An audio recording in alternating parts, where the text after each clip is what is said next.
எதிர்கட்சிகள் நாடாளுமன்ற உறுப்பினர்களையும்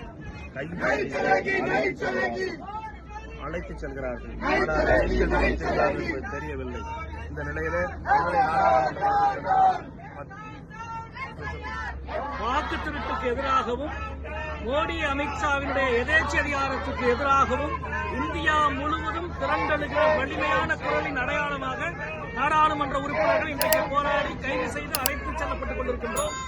வாக்கு திருட்டுக்கு எதிராக ஒரு விவாதத்தை நடத்தக்கூட நாடாளுமன்றத்தில் தயாராக இல்லாத ஜனநாயக எதிரிகளுக்கு எதிராக நாடே கலந்தள வேண்டும் என்று கேட்டுக்கொள்கிறோம்.